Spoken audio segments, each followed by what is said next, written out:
Hey, what's up ulit mga Lodi? So, meron ulit tayong i-unbox. Medyo makalat lang dito sa ating table. Yan, so yung i-unbox natin,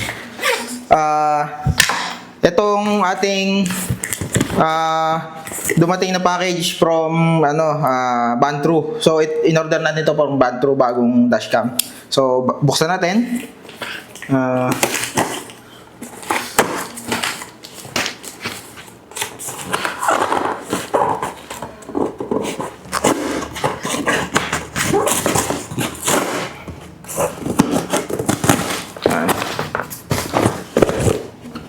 So from Bantru, ayan.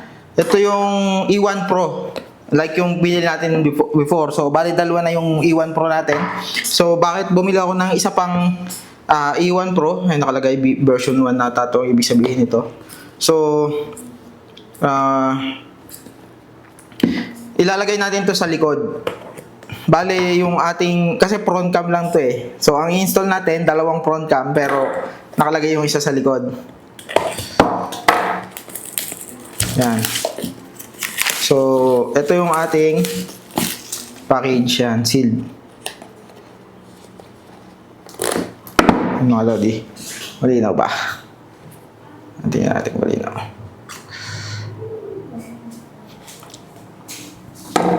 So, yan. Ito yung ating Bantru.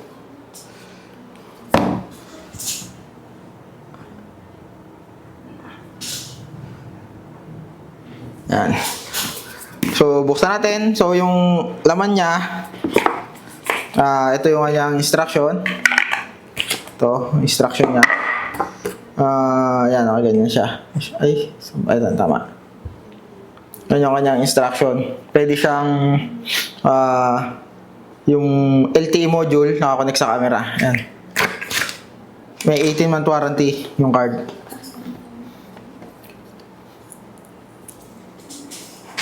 So, ito yung ating manual. Yan yung manual natin.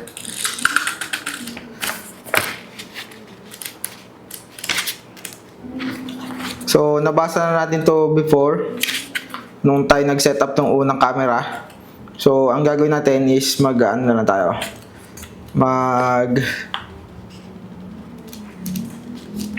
Hindi ko na i-video yung setup pala nito. Yung pala yung gusto sabihin, sorry. So, ayan, ito yung ating mismong unit. Ito, naka-box. So, ganito siya kaliit.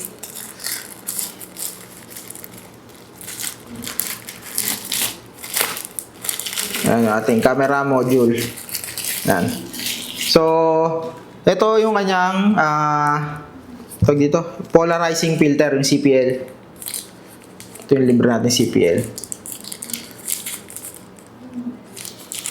Pwede pala natin gawin, i-compare natin yung may CPL versus na wala, so magiging problem. Need ko i-install pareho sa unahan, which is ang hassle.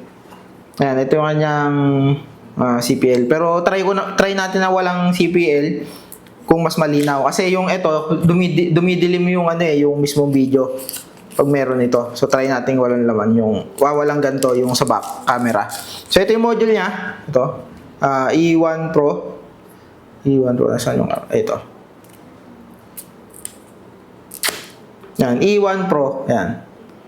So, ibalik muna natin para hindi magasgas. So, yung kanyang mga accessories, meron tayo yung basahan. Yung kanyang electrostatic sticker na dalawa. Tapos yung sticker na protected by Bantru dashcam na sticker. Yan. For ano yan yung sticker nila for advertisement ng kanilang product. So ayan, ito yung ating box. Yung laman ng ating box.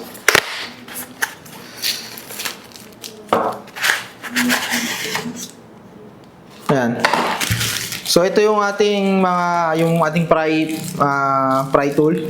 Tapos yung kanyang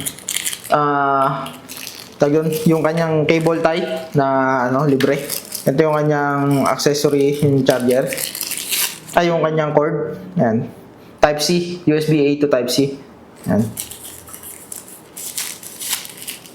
Tapos ito yung kanyang base mount. Ito yung base mount.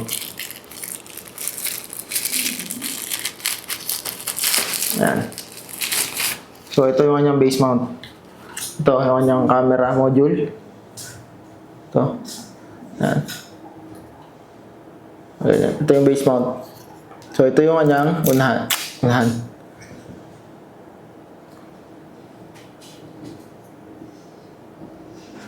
Ito yung kanyang mga controls. Ang hirap niya i-focus.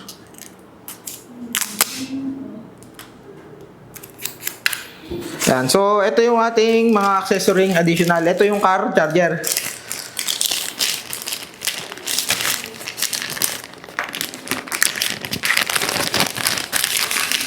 Yan. Pero since dalawa na nga yung ating dalawa na yung ating i-install na ganito, bala kong bumili ng additional na yung maraming port ng Type-C. So, baka hindi ko to gamitin.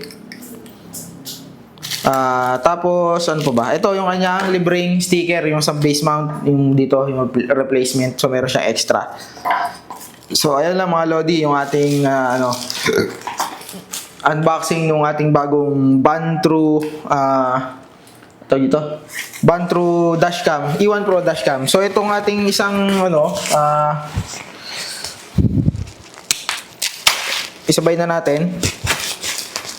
Ito yung ating USB Type-C na 29 feet na cable from Bantru din. Ayan. So, meron siya nung angle, 90-degree angle yung dulo. Ayan. Tapos yung kanyang dulo ay Type-C. So, Type-C to Type-C. So, mukhang okay naman yung cord. Ayan. So, paano natin to itetest? Hindi ko matetest to. So, ayan. Anyway, pwede nating i-testing yung mismong itong cord. Kunin natin yung ating handy-dandy 5 volts. Yan. So, tatry lang natin kung mabubuhay. Cord. We need the... ito. So, titingnan natin kung mabubuhay yung ating camera.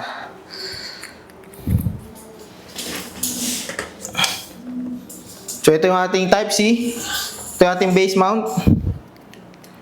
Lagyan natin dyan. Ito yung ating camera.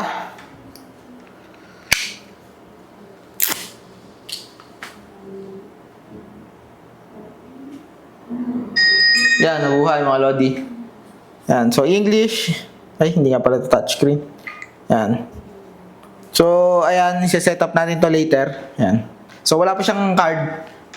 Yan. So, working yung ating biniling camera. Yan.